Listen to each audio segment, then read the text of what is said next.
వెళదాం. సమ్మర్లో ఏపీలో ఉద్యోగ జాతర రాబోతోంది. మెగా డిఎస్సికి త్వరలో నోటిఫికేషన్ వచ్చేస్తుంది. ఇదే విషయాన్ని మంత్రి లోకేష్ అసెంబ్లీ వేదికగా ప్రకటించారు. మొత్తం 16,347 ఉపాధ్యాయ పోస్టుల భర్తీకి త్వరలోనే ప్రకటన విడుదల చేస్తారు. జూన్ నాటికి సర్కారీ స్కూళ్లలో కొత్త టీచర్లు ఉండేలా కూటమి ప్రభుత్వం ప్లాన్ చేస్తుంది. ఎమ్మెల్యే కోట, ఎమ్మెల్సీ ఎన్నికల కోడ్ ముగియగానే నోటిఫికేషన్ వచ్చే అవకాశం కనిపిస్తుంది. సార్ రాఘవేంద్ర గారు, యాక్చువల్గా మీరు చెప్పింది ఏంటి? అధికారంలోకి రాగానే మొదటి సంతకం డిఎస్సి మీద, మెగా డిఎస్సి అన్నారు. సరే, కొన్ని పోస్టులు యాడ్ చేశారు, ప్రకటించారు. ఇప్పటికీ వచ్చి 10 నెలలు అవుతుంది, 9 నెలలు దాటిపోయింది. ఇప్పటికీ కూడా మొదటి సంతకానికి సంబంధించి ఇంప్లిమెంటేషన్లోకి రాలేదంటే ఏమంటారు? సో రాలేదు అని కాదండి. యాక్చువల్లీ ఏంటంటే రాష్ట్ర పరిస్థితిని దృష్టిలో పెట్టుకొని రాష్ట్రం యొక్క ఆవశ్యకతల్ని, అదేవిధంగా రాష్ట్రం యొక్క స్థితిగతుల్ని, ఆర్థిక వ్యవస్థను దృష్టిలో పెట్టుకొని ముందుకెళ్తా ఉన్నాం. దానికి తోడు ఏంటంటే ఈ డిఎస్సి అనేది ఎప్పుడో రావాల్సింది. యాక్చువల్లీ మనం చూసినట్లయితే లాస్ట్ గవర్నమెంట్ ఎప్పుడు మేము జూన్లో చేపట్టాం. అప్పటికే ఏంటంటే financial year, education year already start అయిపోయింది జనరల్గా. సో అప్పటికప్పుడు మళ్ళీ కొత్తగా నోటిఫికేషన్ తీసుకొచ్చేసి అసలు ఎన్ని ఓపెనింగ్స్, ఎన్ని స్కూల్స్లో టీచర్స్ ఖాళీలు ఉన్నాయి, ఇవన్నీ కూడా డేటా తీసుకొచ్చుకొని వీటన్నిటి మీద కూడా స్టడీ చేసుకోవడం ఒకటి. తర్వాత ఈ మధ్యలో మనకి గ్రాడ్యుయేట్ ఎమ్మెల్సీ ఎలక్షన్స్ రావడం కానివ్వండి, ఇక్కడ నుంచి మన ఈస్ట్ వెస్ట్ కానివ్వండి, అదేవిధంగా గుంటూరు, తర్వాత ఉత్తరాంధ్రలో కానివ్వండి గ్రాడ్యుయేట్ ఎమ్మెల్సీ ఎలక్షన్స్ రావడం కానివ్వండి, అదేవిధంగా ఇది అయిపోయిన తర్వాత మళ్ళీ ఇప్పుడు ఈ ఎలక్షన్స్ రావడం కానివ్వండి, అన్నిటిని కూడా దృష్టిలో పెట్టుకొని మా యువనేత నారా లోకేష్ గారు ఆల్రెడీ ఏంటంటే ఎడ్యుకేషన్కి సంబంధించి ఆయన చాలా కీలకమైనటువంటి మార్పులు ఆంధ్రప్రదేశ్ రాష్ట్రంలో తీసుకురావాలనే ఒక ఉద్దేశంతో చాలా పాలసీస్ ఇంప్లిమెంటేషన్ తోడు, అదేవిధంగా దానికి తోడు ఈరోజు బడ్జెట్లో కూడా విద్యా వ్యవస్థ చాలా పెద్దపేట వేయడం జరిగింది. వీటన్నిటిని కూడా దృష్టిలో పెట్టుకుని కొంచెం డిలే అయింది. అంటే గతంలో ఏదైతే వైసీపీ వాళ్ళు డిఎస్సి ఇస్తాం, ఎవ్రీ ఇయర్ కూడా జాబ్ క్యాలెండర్ ఇస్తామని చెప్పేసి ఏదైతే మాట చెప్పారో అలా కాకుండా ఇప్పుడు అధికారంలోకి వచ్చిన 10 months లోనే మేము ఫుల్ఫిల్ చేయబోతాం. దాదాపు 16,000 పైచులుక టీచర్స్ని మేము అకామిడేట్ చేయబోతా ఉన్నాం. అంటే ఈ ఒక్కటే కాదు, ఇప్పటికే ఏంటంటే సూపర్ 6 ఒకటి తీసుకున్నాం. ఈ సూపర్ 6కి సంబంధించి ఆల్రెడీ ఉచితంగా గ్యాస్ ఆల్రెడీ ఇవ్వడం జరుగుతూ ఉంది. అదేవిధంగా దానితో పాటు రేపు 2 పథకాలు, అయితే అన్నదాత సుఖీభావ కానివ్వండి, అదేవిధంగా మహిళలకు సంబంధించి స్కూల్ స్టూడెంట్స్ ఎవరైతే ఉన్నారో వాళ్ళకి సంబంధించి కానివ్వండి, కొత్తగా పథకాల ఇంప్లిమెంటేషన్ అవి కూడా ఇంట్రడ్యూస్ చేయబోతా ఉన్నాం. దానితో పాటు ఇంకా పెన్షన్ కూడా ఏంటంటే 3,000 ఉన్నటువంటి పెన్షన్, దాన్ని కూడా ఇమీడియట్ గా అధికారంలోకి రాగానే 4,000 చేసినటువంటి పరిస్థితి. అంటే అన్ని కూడా అంటే రాష్ట్ర పరిస్థితులను కూడా దృష్టిలో పెట్టుకుని 1 by 1 ఇంప్లిమెంటేషన్ చేసుకుంటూ ముందుకెళ్తున్నాం. అక్కడే డిలే గానీ వాంటెడ్ గా అయితే చేసిందని అయితే కాదండి. గారు, మీ అబ్జర్వేషన్ ఏంటి సార్? డిఎస్సి ఇప్పటికే లేట్ అయిందని అనుకోవాలా, లేదంటే అట్లీస్ట్ వచ్చే విద్యా సంవత్సరానికి పోస్టులన్నీ భర్తీ చేస్తాము, కొత్త టీచర్స్తో విద్యా సంవత్సరం ప్రారంభిస్తామని చెప్పేసి అంటాన్ని ఎలా చూడాలి? స్వాగతించాలా, లేదంటే ఇప్పటికే డిలే అయినందుకు ప్రభుత్వం నింద భరించాల్సిందేనా? సైదా గారు. సురేష్ గారు, మీరు చెప్పినట్లుగా కొత్తగా ఈ రాష్ట్రంలో ఏర్పడినటువంటి ఎన్డీఏ డబుల్ ఇంజిన్ సర్కార్ ప్రభుత్వం, లోకేష్ బాబు గారు విద్యాశాఖ మంత్రిగా ఉండి ఆయన మొదటి సంతకం చేసినటువంటి ఈ మెగా డిఎస్సికే ఇప్పుడు 10 నెలలైనా దిక్కులేనటువంటి పరిస్థితి. మనం వాస్తవాలు మాట్లాడుకోవాలి. ఎందుకంటే ఒక విద్యా సంవత్సరం ఆల్రెడీ నష్టపోయాం. మెగా డిఎస్సి అన్నారు, పోస్టులు కుదించారు. దాదాపు 32,000 టీచర్ పోస్టులు రాష్ట్రంలో ఖాళీగా ఉంది. వివిధ పాఠశాలల్లో, ప్రాథమిక పాఠశాల కానివ్వండి, ఉన్నత పాఠశాలలు కానివ్వండి. దానికి సగానికి సగం కుదించి, అంటే అనేక స్కూళ్ళు మూతపడ్డాయి ఈ రాష్ట్రం. విద్యార్థులు కూడా మరి ప్రభుత్వ పాఠశాలల్లో చేరటానికి డ్రాప్అవుట్స్ ఎక్కువైపోతా ఉన్నారు. కష్టమో నిష్ఠూరమో తల్లిదండ్రులు ప్రైవేట్ పాఠశాలల్లో మరి చదివించేటువంటి పరిస్థితి మనం చూస్తా ఉంది. గత ప్రభుత్వం నాడు నేడు పేరుతోటి ఏ విధంగా మరి రంగులేసి మాయ చేసి ఏ విధంగా ప్రజలను ఇబ్బంది పెట్టారో మనం చూసాం. కోట్లాది రూపాయలు మరి కేంద్ర నిధులు కానివ్వండి, రాష్ట్ర నిధులు కానివ్వండి, మరి నాడు నేడు పేరుతోటి ఒక పెద్ద డ్రామా ఆడి మరి ఏ విధంగా నిధులు బుక్ చేశారో చూసాం. తీరా చూస్తే మరి ఏ విధంగా విద్యాపరమైనటువంటి ఫలితాలు వచ్చాయో, ఏ విధంగా స్కూల్స్ మరి నిర్వీర్యం అయ్యాయో మనం చూసాం. ఇప్పుడు లోకేష్ గారు విద్యాశాఖ మంత్రి అయిన తర్వాత ఆయన మెగా డిఎస్సి పేరుతోటి 16,347 పోస్టులు మేము భర్తీ చేస్తామని చెప్పి ఆయన చెప్పి ఇప్పుడు 10 నెలలుగా వస్తా ఉంది. మళ్ళా జూన్ నాటికి పూర్తి చేస్తామని చెప్పి చెప్తా ఉన్నాడు. ఒక సంవత్సరంలో విద్యార్థులకి ఇవ్వాల్సినటువంటి తల్లికి వందనం, మీకు 15,000, మీకు 15,000, మీకు 15,000 అని చెప్పినటువంటి మాట ఈరోజు మటుమాయమైపోయింది. అలాగే సూపర్ 6 ఏదైతే చెప్పారో ఈ 6 పథకాలు మనం చూస్తే సూపర్ 6 కొడతా ఉన్నారు. కొట్టదు, ఒక్క రన్ చేసి చతికిలు పడినటువంటి పరిస్థితి. గ్యాస్ సిలిండర్లు మాత్రమే ఇచ్చారు. అలాగే మనం చూసినట్లయితే ఇప్పుడు రైతు భరోసా కేంద్రం ప్రభుత్వ నిధులతో కల్పిస్తామని చెప్పారు. పిఎం కిసాన్ యోజన కింద కేంద్ర ప్రభుత్వం సంవత్సరానికి 6,000 రూపాయలు ఇస్తా ఉంది. 4 నెలలకి 200 చొప్పున 2,000 చొప్పున 3 పర్యాలు 6,000, వీళ్ళు 14,000 కలిపి 20,000 ఇస్తాం. గత నెలలోనే కేంద్ర ప్రభుత్వం 2,000 రూపాయలు రైతుల్లో జమ చేసినటువంటి విషయాన్ని స్పష్టంగా చెప్పదలుచుకోండి. ఎందుకంటే చంద్రబాబు గారు చెప్పారు కేంద్ర నిధులతో కల్పిస్తామని. మరి ఎందుకు ఇవ్వాల? కేంద్రం 2,000 వేసింది కదా, రాష్ట్రం మరి 6,500 కలిపి వేయాలి కదా, ఎందుకు వేయలేదు?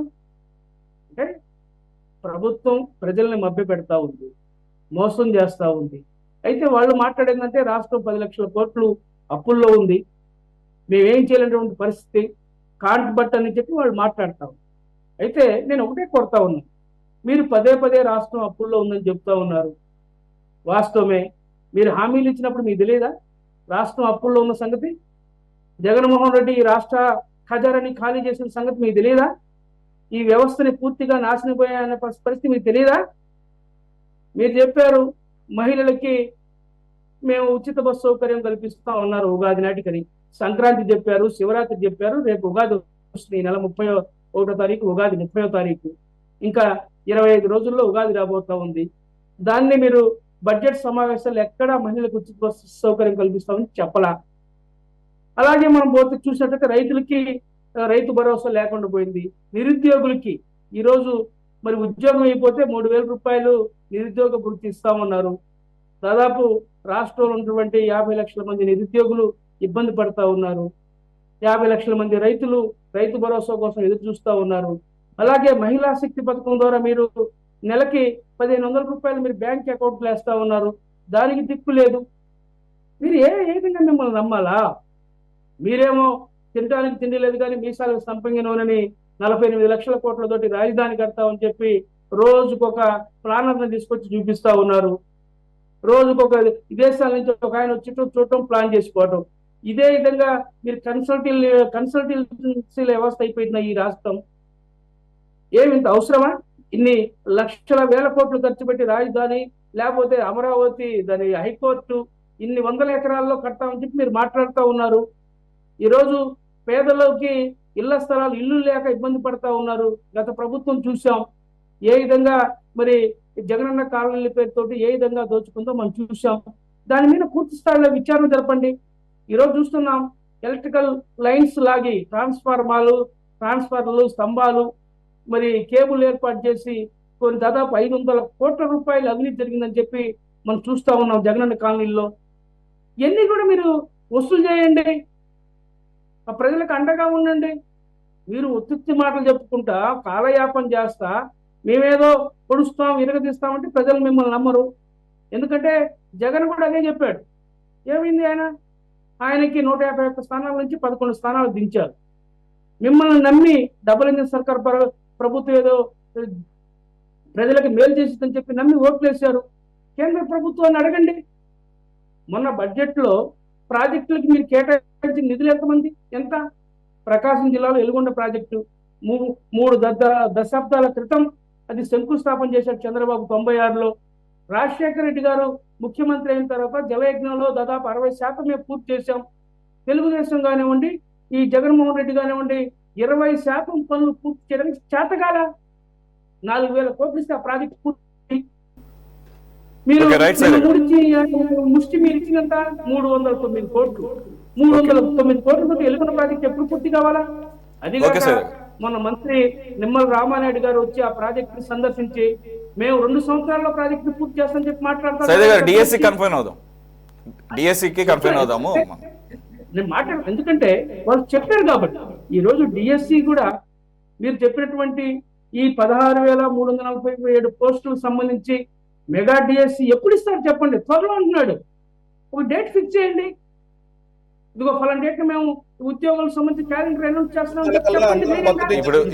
ఇప్పుడు మరో ఎమ్మెల్సీ నోటిఫికేషన్ వస్తుంది కదా, మరో ఎమ్మెల్సీ నోటిఫికేషన్ ఉందని ఆగున్నారు. జూన్ కల్లా కొత్త టీచర్స్ ఉంటారు.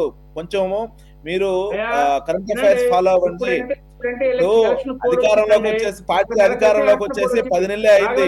ఉద్యోగాల్సి మొహానేయటము కొంచెం మానుకోవాలి మీరు. నేను చెప్తానండి, మీరు ఒక గౌరవప్రదమైన పార్టీలో ఉన్నారు. మేము మిమ్మల్ని కానీ మీ నాయకులు షర్మిలా గారిని కానీ చాలా గౌరవిస్తాం కూడా. మీరు ఒక గౌరవప్రదమైన పార్టీలో ఉన్నప్పుడు గడిచిన 5 సంవత్సరాలు ఏదైతే వైసీపీ పార్టీలో ఉన్నప్పుడు ఈ లెగవన్ నోర్లన్నీ కూడా ఈ రోజు లేస్తున్నాయంటే అది మీరు కొంచెం ఆలోచించుకోవాలి. ఎందుకంటే ప్రభుత్వం అధికారంలోకి వచ్చేసి 5 నెలలు అయింది. ఎందుకంటే అది గుర్తు పెట్టుకోండి. మీరు ఒకసారి ఆలోచించుకొని ఎవరికి ఎప్పుడు హామీని ప్రతి ఒక్క దాన్ని కూడా నెరవేరుస్తాం. తొందర పడొద్దు.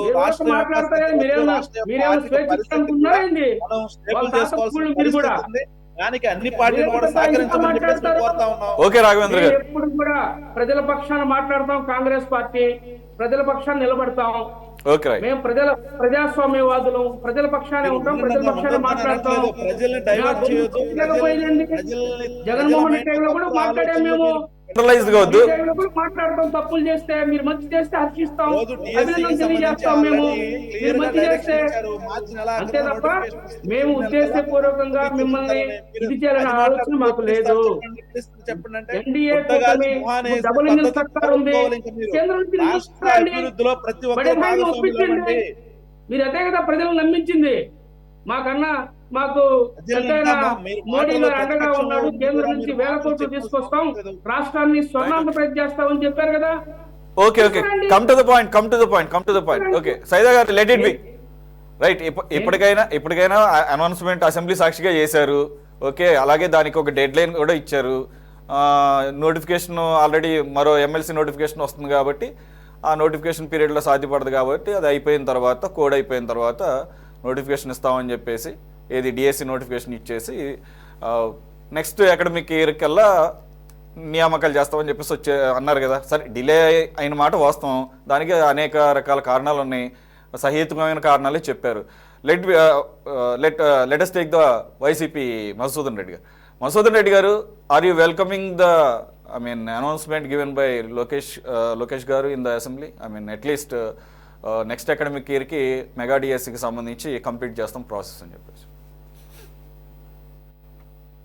లోకేష్ గారు ఇప్పుడు 16,000 పైచలకు డిఎస్సిలో పోస్టులు ఇస్తున్నాం అని చెప్పడం అనేటువంటి ఒక దీన్ని మాత్రం మేము వైఎస్ఆర్ కాంగ్రెస్ పార్టీ నుంచి నిజంగా స్వాగతిస్తున్నాం. నిజంగా ప్రజలకి మేలు చేసే పని అయితే, ప్రజలకి అండగా ఉంటే మేము ఎప్పుడు, మా పార్టీ ఎప్పుడు కూడా ప్రజల పక్షాన్నే ఉంటుంది. అది అధికారంలో ఉండొచ్చు, లేకుంటే ప్రతిపక్షంలో ఉండొచ్చు. ఎప్పుడైనా సరే మా ప్రభుత్వం, మా నాయకులు, మా అధినేత జగన్మోహన్ రెడ్డి గారు ప్రజాపక్షాన్నే ఉంటాడు. ఇప్పుడు మనం ఈ రాష్ట్రంలో ఉండేటువంటి ఏ చిన్న బిడ్డనైనా సరే, ఎంత ముసలోళ్ళైనా సరే, లోకేష్ బాబు చేసినటువంటి అనౌన్స్మెంట్ మీద నమ్మకం ఉందా, నమ్ముతున్నారా అనేది ఒక పెద్ద ప్రశ్న. ఇప్పుడు నేనేం చెప్తున్నానంటే సార్, మెయిన్ గా ఇప్పుడు లోకేష్ బాబు గారు ముఖ్యమంత్రిగా అయితే, ఆయనే ముఖ్యమంత్రి అయి ఉంటే, ఒకవేళ ఆయన ఇచ్చినటువంటి సూపర్ 6 హామీలు నెరవేర్చలేకపోతే, సరే కొత్తవాడు యువకుడు ఇప్పుడు వచ్చాడు, ఆయనకేం అనుభవం లేదు, ఏదో హామీలు ఇచ్చాడు, రాష్ట్రంలో పరిపాలనని ఏదో చేస్తున్నాడు అనేటువంటిది మనం అందరం కూడా స్వాగతించవచ్చు, ఓకే, యాక్సెప్ట్ చేయొచ్చు ఒక విధంగా చెప్పాలంటే. కానీ ఇప్పుడు ఉన్నటువంటి ముఖ్యమంత్రి సుదీర్ఘమైనటువంటి రాజకీయ అనుభవం, 40 సంవత్సరాల ఇండస్ట్రీ, అతను 3 సార్లు, ఇప్పుడు 4వ సారి ముఖ్యమంత్రిగా ప్రమాణ స్వీకారం చేసి ఈ రాష్ట్రంలో ఎక్కువ కాలం పరిపాలన ముఖ్యమంత్రిగా పరిపాలించినటువంటి ఒక సుదీర్ఘమైనటువంటి రాజకీయ అనుభవం ఉన్నటువంటి అనుభవజ్ఞుడైనటువంటి చంద్రబాబు నాయుడు గారు ఈ విధంగా ప్రజలకి హామీలను ఇచ్చే సూపర్ 6 అంటూ నీకు 18,000, నీకు 18,000, నీకు 15,000, నీకు 15,000, చిన్నపేట కనిపిస్తే కూడా నీకు 15,000 అని చెప్పని వాళ్ళ దగ్గర ఓట్లు వేయించుకొని ఈ విధంగా ఏమార్చడం అనేది, ఈ విధంగా మోసం చేయడం అనేది ప్రజలు ఎవరు హర్షించట్లేదు. అదేవిధంగా ఈ రోజు ప్రతి ఒక్క విద్యార్థి, చదువుకున్నటువంటి ఒక నిరుద్యోగి, ప్రతి ఒక్క నిరుద్యోగి కూడా మా కుటుంబ ప్రభుత్వం రాగానే మధుసూదన్ రెడ్డి గారు, ప్రతి ఒక్కరికి మీరు అనేది తల్లికి దీవెనే కదా, తల్లికి దీవెన ఎలాగో మే నెల నుంచి ఇంప్లిమెంట్ చేస్తాం అంటున్నారు. అలాగే ఫ్రీ బస్ విషయం ఎత్తారు కాబట్టి సైదా గారు అది కూడా ఉగాది నుంచి ఇంప్లిమెంట్ చేస్తామని చెబుతున్నారు. చేసిన తర్వాత మాట్లాడుతున్నారు చంద్రబాబు నాయుడు గురించి. ఇప్పుడు చంద్రబాబు నాయుడు గారు హామీలు ఇచ్చి నెరవేర్చుకోవడం అనేది ఇదే కొత్త ఏం కాదు. రాజశేఖర రెడ్డి గారు ముఖ్యమంత్రి ఉన్నప్పుడు నుంచి రాజశేఖర రెడ్డి గారు ఎన్నోసార్లు చెప్పున్నాడు సభలోనే, చంద్రబాబు నాయుడు గారు ఇస్తే హామీలు ఇస్తే నెరవేర్చడం అని చెప్పని. రాజశేఖర రెడ్డి గారు మీరు ఎప్పుడు ఇచ్చారు అమ్మఒడి? మీరు ఎప్పుడు ఇచ్చారు? ఒక సంవత్సరం వేస్ట్ చేశారు. అమ్మఒడి సంవత్సరం వేస్ట్ చేశారు. మీరు ఏం చెప్పారు? ఎంతమంది పిల్లలు ఉంటే అంతమందికి ఇస్తామన్నారు. ఒకరికి ఇచ్చారు. మీరు మాట్లాడతారు. కాంగ్రెస్ పార్టీ నుంచి అన్న మాట్లాడు. నేను మాట్లాడా? నేను మాట్లాడితే నా వాదన నన్ను వినిపించలేవండి. ఈ ప్రభుత్వం పట్ల నా వాదన నన్ను వినిపించండి. వైఎస్ఆర్ కాంగ్రెస్ పార్టీ నుంచి ఈ ప్రభుత్వాన్ని ఏ విధంగా ఉందని చెప్పని నన్ను మాట్లాడేవాడిని. ఇప్పుడు చంద్రబాబు నాయుడు గారు రాజశేఖర రెడ్డి గారికి సమకాలికులు. రాజశేఖర రెడ్డి కన్నా ముందుగా కూడా ముఖ్యమంత్రి అయ్యాడు. రాజశేఖర రెడ్డి సాక్షాత్తు రాజశేఖర రెడ్డి గారే ఎన్నో పర్యాయాలు సభలో చెప్పున్నాడు చంద్రబాబు నాయుడు చెప్తే చేయడు అని. ఇప్పుడు రాజశేఖర రెడ్డి గారు హామీలు ఇచ్చారు. ఏ విధంగా చేశాడంటే రాజశేఖర రెడ్డి గారు రాజశేఖర రెడ్డి హామీలని కన్నా ఎక్కువగా ఈ రాష్ట్రాన్ని ముందుకు తీసుకెళ్లారు రాజశేఖర రెడ్డి గారు. అది రాజశేఖర పాలన అంటే. అటువంటి పాలనని చూసినటువంటి ప్రజలు చంద్రబాబు నాయుడిని ఈ రోజు ఈ విధంగా చూస్తున్నారు. జగన్మోహన్ రెడ్డి గారు ఇచ్చారు. ఇప్పుడు విద్యా వ్యవస్థకి వెళ్దామండి. ఎందుకో విద్యా వ్యవస్థ వెళ్దాం.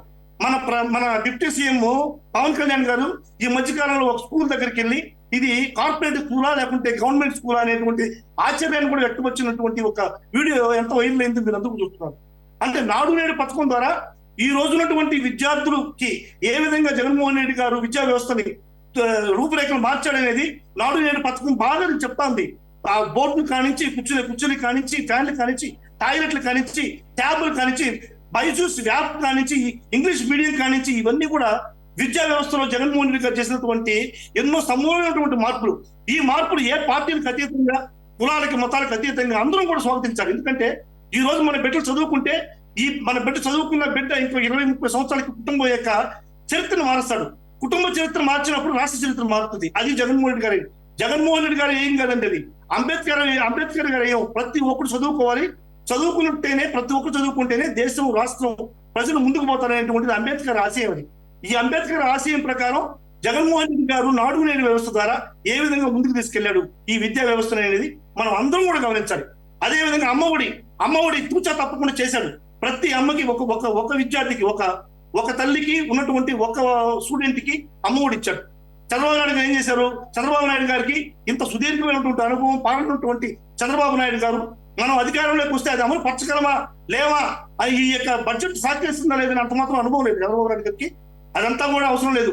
ఏదో విధంగా మోసం చేసి నేను ముఖ్యమంత్రి కావాలా, నేను ముఖ్యమంత్రి అయిన తర్వాత అబద్ధాలని ఏదో విధంగా మసిపూసి మారేడుగా చేసి ప్రజలను మోసం చేయాలనేటువంటి దురుద్దేశంతో ఈ రోజు ఈ హామీలని సూపర్ 6 హామీలు ఇచ్చారు. ఇప్పుడు చూడండి విద్యా వ్యవస్థలో ఇప్పుడు చెప్తున్నాడు, ఇప్పుడు డిఎస్సి మెగా డిఎస్సి వస్తుంది అంటున్నాడు లోకేష్ బాబు గారు. వస్తే వైఎస్ఆర్ కాంగ్రెస్ పార్టీ తరఫున మేము స్వాగతిస్తాం. నిజంగా వస్తుందా అనేది ఒక $1000 ప్రశ్న, $1,00,000 ప్రశ్న. ఇప్పుడు విద్యా వ్యవస్థలో ఏ విధంగా మార్పులు వచ్చాయి? ప్రతి స్టూడెంట్ కూడా ఇప్పుడు ఫీజు రీయింబర్స్మెంట్ వస్తుందా? అందరూ కూడా ఈ రోజు ఎంతమంది పల్లెల్లో ఫీజు రీయింబర్స్మెంట్ రాక కాలేజీల్లో hall ticket exam fee reimbursement మీరు ఎంత బకాయిలు పెట్టిపోయారో వాటి గురించి మాట్లాడండి. మీరు ఇప్పుడు ఫీజు రీయింబర్స్మెంట్ మాట్లాడుతుంటే అసలు నవ్వు వస్తుంది. ఏ ముఖ్యమంత్రి అయినా సరే అధికార మార్పులు జరిగేటప్పుడు బకాయిలు ఉంటాయి, ప్రశ్నలు ఉంటాయి. చంద్రబాబు నాయుడు గారు 2019లో ఎన్ని బకాయిలు పెట్టిపోయాడు, ఎంత ఖజానాలో ఎంత అప్పు పెట్టిపోయాడు, ఎంత అమౌంట్ పెట్టిపోయాడు, 3,000, 4,000 కోట్లు పెట్టిపోయాడు. చంద్రబాబు నాయుడు గారు, జగన్మోహన్ రెడ్డి గారు ముఖ్యమంత్రి 2019లో అయ్యేటప్పుడు అవన్నీ కాదు. అది ఇంత సుదీర్ఘమైనటువంటి అనుభవం చంద్రబాబు నాయుడు గారు చెప్పడం అనేది అసమంజసం. ఇది పద్ధతి కాదు. సూపర్ 6 ని అమలు చేయాల్సిన బాధ్యత చంద్రబాబు నాయుడు నైతిక బాధ్యత. ప్రజలకు సమాధానం చెప్పాల్సిన బాధ్యత ప్రతి తెలుగుదేశం కార్యకర్తలు కూటమిలో ఉన్నటువంటి నాయకుల మీద అందరి మీద ఉంది. ఈ రోజు అందరూ సమాధానం చెప్పాలి. మీరు ఏదో ప్రశ్నించడం ఇప్పుడు అన్న కాంగ్రెస్ నుంచి ప్రశ్నించాడు, ఆయన అడిగిన తర్వాత తప్పలేదు, తప్పులని కరెక్ట్ గా చెప్తున్నాడు ఆయన అని అడుగుతున్నాడు. దాన్ని స్వాగతించాలి మనం అందరం కూడా. ఒకవేళ జగన్మోహన్ రెడ్డి తప్పు చేస్తున్నా కానీ ఆయన అడిగితే మనం స్వాగతించాలి. అటువంటిది మీరు ఏం చేస్తున్నారు, ఆయన్ని అడ్డగిస్తున్నారు. ఆయన్ని కాదు అడ్డగించడం ఎందుకు అంటున్నారు మీరు? ఆయన డిఎస్సి డేట్ క్లారిటీ ఇవ్వలేదంటే డిఎస్సి డేట్ గురించి చెప్తున్నాం.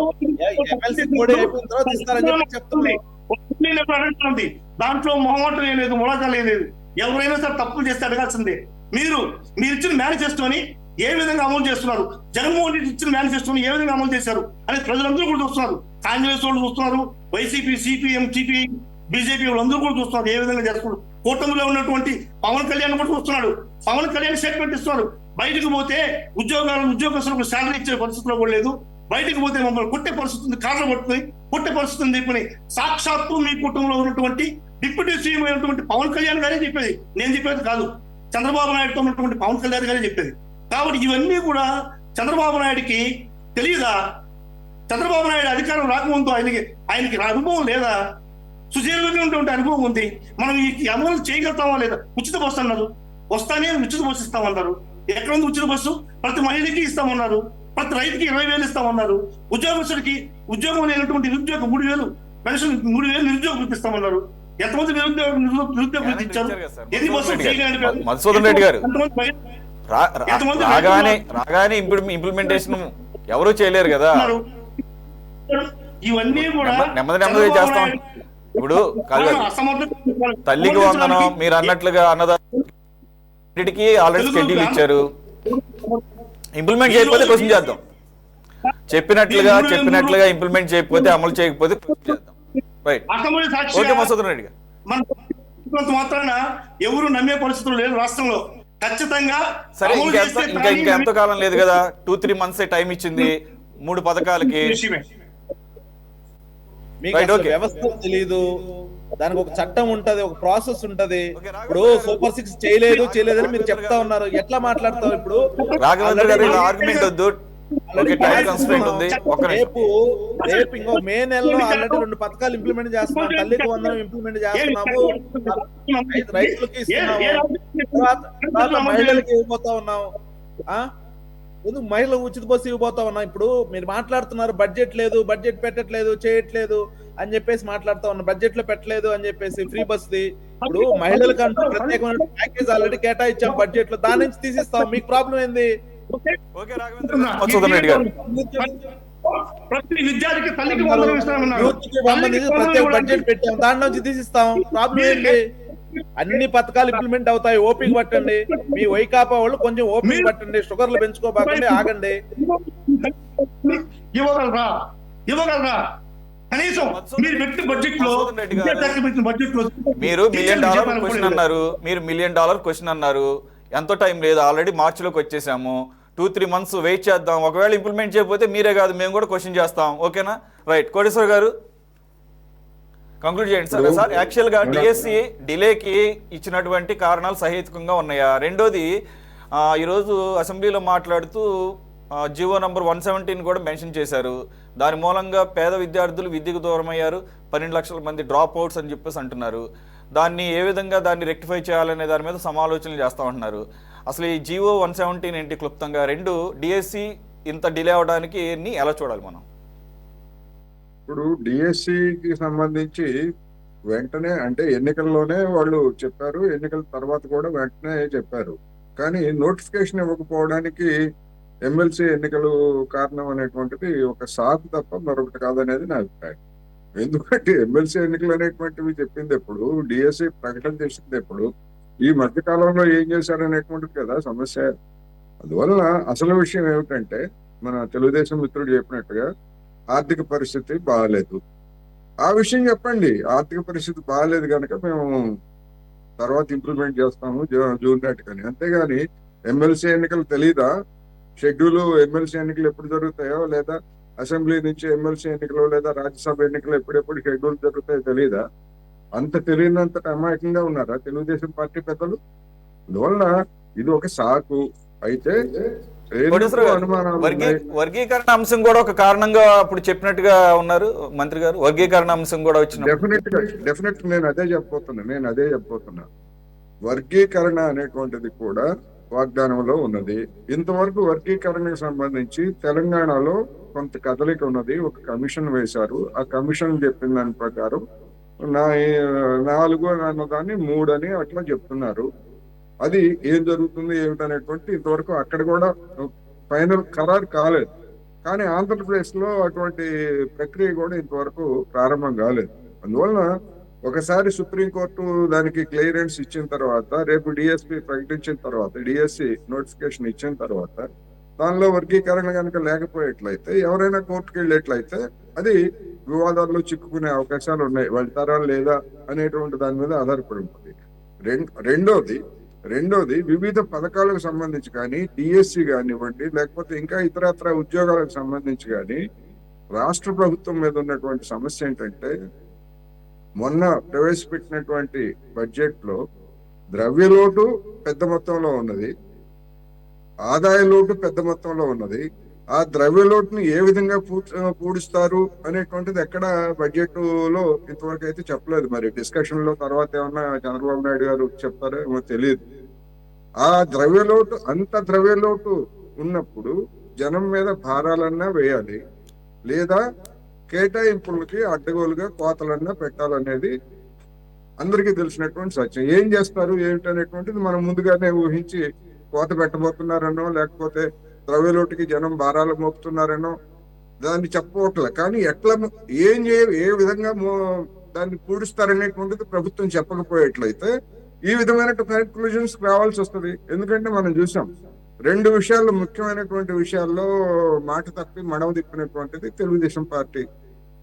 విద్యుత్ భారాలు మోపమన్నారు, ఓ 15,000 కోట్లు ఇప్పుడే వేశారు, ఇంకొక 4-5 కోట్లు రాబోయే రోజుల్లో వేయబోతున్నారు. ఒక 20,000 కోట్లు దాదాపు భారం మోపుతున్నారు. ఆల్రెడీ స్టార్ట్ అయింది.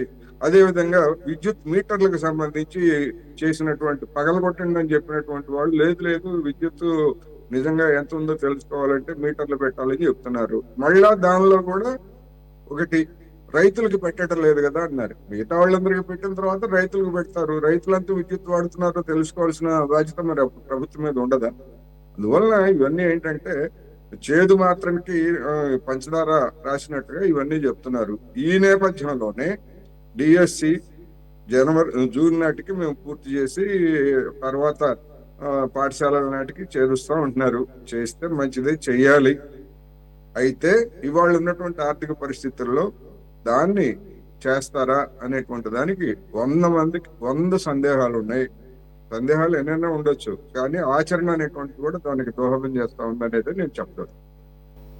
రైట్ సార్, చూద్దాం. ఎలాగో డిఎస్సి నెక్స్ట్ అకాడమిక్ ఇయర్ అన్నారు కాబట్టి ఈ లోపల ఈ ఎమ్మెల్సీ నోటిఫికేషన్ సంబంధించినటువంటి ఆ కోడ్ పూర్తయిన తర్వాత డిఎస్సి ఫ్రెష్గా మెగా డిఎస్సికి నోటిఫికేషన్ ఇచ్చి నియామకాలు నెక్స్ట్ అకాడమిక్ ఇయర్కి చేస్తామని అసెంబ్లీ సాక్షిగా చెప్పారు కాబట్టి ఆన్ రికార్డ్ ఉంటుంది. కాబట్టి మీరైనా మేమైనా ఎవరైనా క్వశ్చన్ చేయొచ్చు. It's matter of only 2-3 months time. మీరు అసెంబ్లీ సాక్షిగా చెప్తున్నారు అనేది ఏదో దానికి రాజ్యాంగబద్ధం అనుకోకండి. అసెంబ్లీలో చెప్పినవి అనేక గతంలో ఉల్లంఘించినటువంటి పెద్దలు ఉన్నారు. పార్టీ ఏదైనా కావచ్చు. అసెంబ్లీలో చెప్పినంత మాత్రాన అమలు జరుగుతుంది అనేటువంటి భ్రమలకు లోన్ కావద్దంటున్నాను నేను, అంతే. ఖచ్చితంగా అంత సీనియర్ లీడరు, అంత అనుభవం ఉన్నటువంటి వ్యక్తి చెప్పినటువంటి ఎక్కడ అసెంబ్లీలో చెప్పినా బయట చెప్పినా సరే ఖచ్చితంగా తూచా తప్పకుండా పాటించాలి. పాటించుకుంటా ఉంటే విలువలకి విశ్వసనీయతకి విలువే లేదు. అటువంటిది అసెంబ్లీలో చెప్పినాడని చెప్పి జరుగుతుంది దానికి ఎవరు నమ్మకం లేదు సార్. చంద్రబాబు నాయుడు సాక్షాత్తు చంద్రబాబు నాయుడు గారు చెప్పినట్టుకే దిక్కు లేదు. యాక్చువల్గా జగన్మోహన్ రెడ్డి గారు చెప్పారు కదండి, జగన్మోహన్ రెడ్డి గారు చెప్పిన దానికే దిక్కులేదు. మూడు రాజధానులు వాడబాకండి. వైకాపా వాళ్ళు విశ్వసనీయత అనే పదం మీరు వాడబాకండి. సరే, మధుసూదన్ రెడ్డి గారు ఈరోజు మంత్రి లోకేష్ గారు కూడా సమాధానం చెప్పింది మీ వైసీపీ సభ్యులు అడిగిన దానికే. కాకపోతే అసెంబ్లీకి వెళ్ళి అడిగితే బాగుంటుంది. బయట నుండి ప్రశ్నలు అడిగి అయినా పర్లేదు, నేను బయట నుంచి అడిగినా కానీ నేను అసెంబ్లీలో సమాధానం చెబుతాను ఆయన చెప్పారు.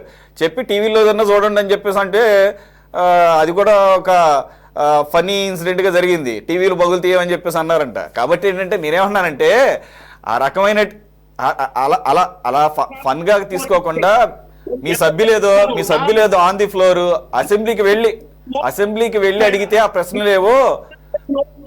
తెలుగుదేశానికి డిప్యూటీ సీఎం కాదు, తెలుగుదేశానికి సీఎం కాదు సార్. నాకు మీకు రాష్ట్రంలో ఉన్నటువంటి ప్రతి ఒక్కరికి ఎమ్మెల్యేలకు, వైసీపీ ఎమ్మెల్యేలకు మాత్రమే కాదు ఆయన బదులు చెప్పాల్సింది, సమాధానం చెప్పాల్సింది.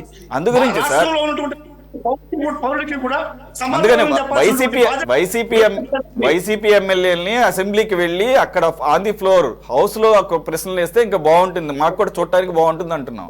అంతే తప్ప ఆయన బయట వైసీపీ ఎమ్మెల్యేలు ప్రశ్నలు లేకుంటే వీళ్ళు చేయరా, వీళ్ళు హామీలు చేయరా, అరే మీకు బాధ్యత ఉంది కదా, మీరు ప్రతిపక్షం కదా, అదేంటి రావాకండి. అసలు మీకెందుకు ఇంకా రాష్ట్ర పరిస్థితుల గురించి, రాష్ట్ర అభివృద్ధి గురించి,